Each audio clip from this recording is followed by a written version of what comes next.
નમસ્કાર વિદ્યાર્થી મિત્રો, આજે આપણે પહેલું ચેપ્ટર સમ્મે સંખ્યાઓ વિશે સ્વાધ્યાય જોવાના છીએ. જેને ખરેખર ભણવું છે એ વિડીયો છેલ્લે સુધી જોજો, કારણ કે ખાલી જગ્યાઓ હોય કે જે કંઈ હશે એ બહુ સમજીને તમને ભણાવવામાં આવશે. પહેલું, પ્રત્યેક વિધાન સાચું બને રીતે ખાલી જગ્યા પૂરો. પહેલું, છગડિયા કૌંસમાં 1 2 3 4 એ ખાલી જગ્યા સંખ્યાઓનો સમૂહ છે. જે એકથી શરૂ થાય વિદ્યાર્થી મિત્રો, એ સંખ્યાઓ એને પ્રાકૃતિક સંખ્યા કહેવાય. તો અહીં આપણો જવાબ આવશે પ્રાકૃતિક. બરાબર છે. પ્રાકૃતિક સંખ્યા ગણ હોય એ એકથી ચાલુ થાય, 1 2 3 4 તેથી અનંત સુધી. બીજી, છગડિયા કૌંસમાં 0 1 2 3 4 એ ખાલી જગ્યા સંખ્યાઓનો સમૂહ છે. જીરોથી જે સંખ્યાગણ શરૂ થાય એને પૂર્ણ સંખ્યાઓ કહેવાય. બરાબર છે. ત્રીજો, ખાલી જગ્યા સંખ્યાઓને ગણતરીની સંખ્યાઓ પણ કહે છે. ગણતરીની સંખ્યાઓ કોને કહેવાય? કાઉન્ટિંગ.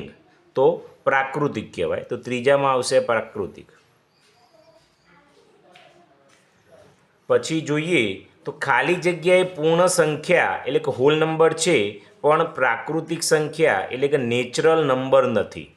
હોલ નંબર એટલે આ થાય તો 0 છે, પણ પ્રાકૃતિક એટલે નેચરલ, તો અહીં 0 નહીં આવતો, તો અહીં શું આવશે? 0 આવશે. એટલું યાદ રાખવાનું કે પૂર્ણ સંખ્યા હોય 0થી સ્ટાર્ટ થાય અને પ્રાકૃતિક સંખ્યા હોય એ 1થી સ્ટાર્ટ થાય. પછી પાંચમો, ઋણ 3/5 અને 1/3 વચ્ચે ખાલી જગ્યા સમ્મે સંખ્યાઓ છે. આ પાઠનું ચેપ્ટરનું નામ જ સમ્મે સંખ્યાઓ છે. તો આની વચ્ચે અસંખ્ય આવેલી છે. બરાબર, એટલે ગણી ન શકાય એટલી. પછી 6, જેનો છેદ 5 અને અંશ -3 હોય તેવી સમ્મે સંખ્યા ખાલી જગ્યા છે. હવે છેદ આપણને ખબર, આપણે નીચે લખીએ એટલે અહીં 5 લખી દઉં છું. બરાબર છે. અને અંશ ઉપર લખાય એટલે ઋણ 3 છે, તો અહીં ઋણ 3 લખીએ. જ્યારે સંખ્યા ઋણ એટલે આપણે કૌંસ કરવાનું ભૂલીશું નહીં.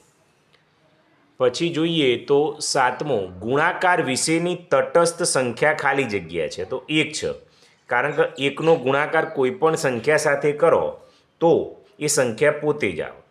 સરવાળાની તટસ્થ સંખ્યા ખાલી જગ્યા છે. તો સરવાળા કોઈ પણ સંખ્યામાં તમે 0 ઉમેરો તો એ સંખ્યા પોતે જ રહે, એટલે સરવાળા માટે 0 આવશે. 9મો, 3/11 વત્તા ખાલી જગ્યા બરાબર 3/11. અહીં કઈ સંખ્યા ઉમેરી તો જવાબ એના એ રહે. તો આપણને ખબર છે કે તટસ્થ સંખ્યા ઉમેરવી પડે, એટલે 0 ઉમેરવા પડે. 10મો, -4/5 ગુણ્યા ખાલી જગ્યા બરાબર -4/5. એવી કઈ સંખ્યા વડે ગુણીએ તો જવાબ એના એ રહે. તો એક સંખ્યા એવી છે કે જવાબ એના એ રહેશે. પછી બીજો, કૌંસમાં આપેલા વિકલ્પોમાંથી સાચો વિકલ્પ પસંદ કરી ખાલી જગ્યા પૂરો. આ ત્રણમાંથી એક જવાબ છે. પહેલો, -3/4 એ ખાલી જગ્યા સંખ્યા છે. તો આ પ્રાકૃતિક આપણને ખબર 1થી સ્ટાર્ટ થાય, પૂર્ણ 0થી સ્ટાર્ટ થાય, અને અંશ અને છેદ હોય તો સમ્મે કહેવાય. તો અહીં સમ્મે સંખ્યા આવશે. હું લખતો નથી, તમે લખી દેજો. બીજું, -1/1/3 એ ખાલી જગ્યા સંખ્યા છે. હવે વિદ્યાર્થી મિત્રો, આને ખરેખર બનાવવા જઈએ તો અહીં છેદમાં આ મિશ્ર પૂર્ણાંક છે, તો 3 એમના એમ આવશે. 3 એકા 3 અને 1 ઉમેરો એટલે 4, તો -4/3. આને કઈ કહેવાય? સમ્મે સંખ્યા જ કહેવાય. બરાબર, એટલે બીજામાં શું આવશે? સમ્મે સંખ્યા. પછી 2/7 વત્તા 1/7 વત્તા 4/7 બરાબર ખાલી જગ્યા. અહીં તમે જુઓ તો છેદમાં 7 છે, તો નીચે 7 જ આવશે. અને ઉપરનો સરવાળો થાય 2 અને 1 3, 3 ને 4 7, અને 7 7 ઉડી જાય એટલે 1 જવાબ આવે. તો અહીં જવાબ 1 આવશે. બરાબર છે. પછી અહીં તમે જુઓ તો ચોથું, -5/9 અને 3/7 વચ્ચે ખાલી જગ્યા સમ્મે સંખ્યાઓ છે. તો સમ્મે સંખ્યાઓ તો આપણને ખબર કેટલી હોય?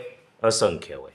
તો આપણે પાંચમો જોઈએ, 2.2/3 ને p/q સ્વરૂપમાં ખાલી જગ્યા લખાય. તો વિદ્યાર્થી મિત્રો, છેદમાં 3 છે, તો 3 લખી જ દેવાના. પછી અહીં જોઈએ તો 3 × 2 એટલે 3 દુ 6, આ બંનેનો ગુણાકાર થાય એટલે 6, અને પછી આ સરવાળો થાય એટલે 6 ને 2 8, તો 8/3 આવશે. તો અહીં આપેલું છે. ઓકે. છઠ્ઠું, -1.1/3 ને p/q સ્વરૂપમાં ખાલી જગ્યા લખાય. અહીં છેદમાં 2 છે, તો 2 લખી દેવાના. અહીં 2 એકા 2, બરાબર છે, અને વત્તા 1 ઉમેરવાનું, 2 ને 1 3, એટલે છઠ્ઠામાં શું આવશે? -3/2. અહીં માઇનસ છે એટલે માઇનસ તો મૂકવું જ પડે. એટલે આવશે આ જવાબ આવશે. બરાબર છે. હું ખાલી જગ્યાઓ તમને સમજાવીને ગણાવું છું, એનું રીઝન એ છે, પાછળ જવાબ તો આપેલા જ છે, પણ તમે સમજશો તો એક્ઝામમાં સહેજ આગી પાછી ખાલી જગ્યા હશે તો પણ તમને આવડશે. 7મો -2/5 વત્તા ખાલી જગ્યા બરાબર -2/5. હવે એમાં કેટલા ઉમેરીએ તો જવાબ એના એ જ રહે, તો આપણને ખબર છે શૂન્ય ઉમેરવાના. બરાબર છે. -3.1 વત્તા ધન 3.1 બંને વિરોધી સંખ્યાઓ છે. વિરોધી સંખ્યાનો સરવાળો શું થઈ જાય? શૂન્ય થઈ જાય, આપણે જાણીએ છીએ. હવે 9મો -5/9 ગુણ્યા -9/5. તો અહીં જોઈએ તો 9 9 ઉડી ગયા, 5 5 ઉડી ગયા, માઇનસ માઇનસ પ્લસ, તો જવાબ કેટલો આવશે? અહીં 1 આવશે. ઓકે. 10મો -3/5 ગુણ્યા ખાલી જગ્યા બરાબર -3/5. કેટલા વડે ગુણીએ તો એના જવાબ રહે? તો આપણે ગુણાકાર હોય એટલે 1 લખી જ દેવાનું. બરાબર છે. ચલો આગળ જોઈએ ત્રીજો.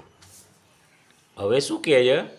આમાં વિકલ્પ લખવાનો છે અહીં જે સાચો હોય. અહીં જુઓ, એક -3.4 એ ખાલી જગ્યા સંખ્યા છે. હવે વિદ્યાર્થી મિત્રો આપણને ખબર છે કઈ સંખ્યા છે આ? ત્રીજામાં એ ડી છે એટલે સમમેય સંખ્યા છે. ઓકે. કારણ કે આને ફેવરો તો 5 તારી 15, 15 ને 4 19, તો -19/5 આવે એટલે સમમેય સંખ્યા છે. પછી બીજું 3/4 ગુણ્યા -2/9 બરાબર ખાલી જગ્યા. અહીં તમે જુઓ તો છેદ ઉડાડીએ તો 2 દુ 4, 3 તરી 9, ઉપર કશું ના વધ્યું એટલે -1 વધે, અને 3 દુ 6 એટલે -1/6 જવાબ આવે. જોઈએ ક્યાં છે? તો આ બીમો છે, તો બી જવાબ આવશે. બરાબર છે. ત્રીજો -1.2 ને p/q સ્વરૂપમાં ખાલી જગ્યા લખાય. અહીં છેદમાં 5 છે તો 5 તો લખી જ દેવાના. આ બંનેનો ગુણાકાર એટલે 5 એકા 5 અને એમાં 2 ઉમેરો, 5 ને 2 7. અહીં માઇનસ છે તો માઇનસ લખવા જ પડ્યું, તો -7/5 એટલે 3માં શું આવશે? એ આવશે. બરાબર છે. ચોથું જોઈએ.